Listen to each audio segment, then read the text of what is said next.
The AI takeover has begun. 5 stories you can't ignore. What if I told you that this week marked a turning point in the history of artificial intelligence? Not because of a single breakthrough, but because of 5 real-world events happening simultaneously across government, tech, healthcare, and your own workplace. Let's take a closer look at 5 powerful signals that AI is no longer just the future. It's the system quietly rewriting the present. It started with a bombshell from Microsoft. On May 13, 2025, Microsoft confirmed the layoff of 7,000 employees, roughly 3% of its global workforce. This wasn't a cost-cutting move. It was a strategic reallocation of resources. Satya Nadella made it clear. Microsoft is doubling down on AI.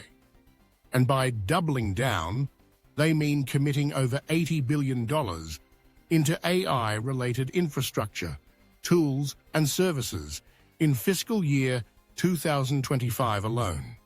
You might think, isn't Microsoft already heavily invested in AI through OpenAI, Azure, and Copilot? Yes, but this is different. This is not about integration. It's about domination. By trimming away traditional business units and pouring resources into advanced AI systems, Microsoft is signaling that everything, from cloud to search, from developer tools to enterprise software, is going to be reimagined through an AI-first lens. Thousands of engineers, support staff, and project managers were let go. And yet, over 500 new AI-specific job postings appeared just days after the announcement. This is not downsizing. This is restructuring the future. And then came the hope. A new kind of hope powered by machine learning. While big tech reorganized, researchers at the University of Sheffield made headlines for something profoundly human. Using AI to detect Parkinson's disease long before traditional diagnostics could. Their system doesn't rely on brain scans or blood tests. It listens. Literally, it analyzes voice recordings, subtle tremors, and speech rhythm to detect early signs of Parkinson's with 89% accuracy, far earlier than most clinical tests. Think about that. A disease that typically takes years to properly diagnose could now be flagged in weeks, maybe even days, with nothing more than a smartphone. This is the AI revolution that rarely makes headlines.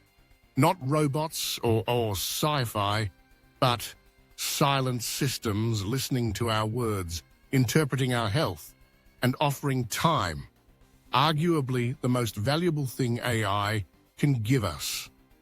For the first time in history, early detection may no longer be the privilege of those with access to the best doctors.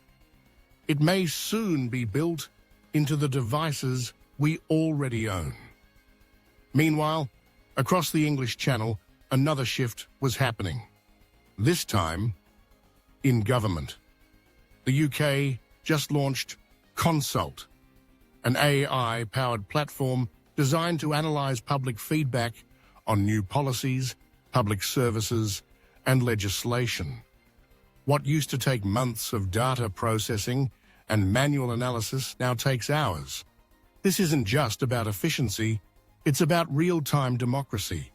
For decades, governments have asked for public opinion and then buried it under bureaucracy. But now I can scan thousands of public responses, detect sentiment, map recurring concerns, and flag anomalies, all within a single dashboard. The British government believes it will save $20 million per year in administrative costs. But the real win? Faster feedback loops, quicker policy adjustments, a government that actually hears its people not just metaphorically, but statistically and computationally. Of course, critics warn of algorithmic bias, manipulation, or listening only to the loudest voices. And those concerns are valid. But for now, the rollout of Consult represents a fundamental shift. AI isn't just advising governments, it's becoming part of governance itself. Then there's Google, not launching a new product, not teasing a shiny feature, but quietly, and perhaps most importantly, using AI to protect people from harm. In a newly published white paper, Google detailed how its AI systems, integrated across Chrome, Gmail, and Android, are now actively scanning user behavior in real time to detect scams, not viruses, not malware, human-engineered scams, fake customer service numbers, fraudulent refund pages, phishing text messages. Their AI doesn't just detect suspicious links, it contextualizes intent. For example, if you're typing how to contact PayPal and land on a spoof site, Google's AI can intervene, verify the authenticity of the page, and even block the redirect before you fall for the scam. This is AI as a digital bodyguard, quiet, invisible, and increasingly necessary in a world where threats are no longer code. They're psychological manipulation wrapped in clickable links. This kind of AI may never trend on Twitter, but it might save you from losing your savings, your identity, or your trust in the internet.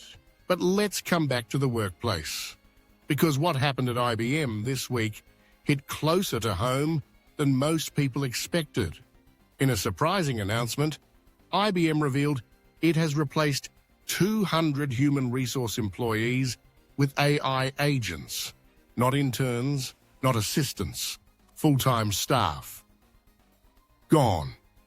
The company explained that these roles involved repetitive tasks like onboarding, policy management, internal queries, and compliance, areas where generative AI and chatbots now outperform humans in both speed and consistency.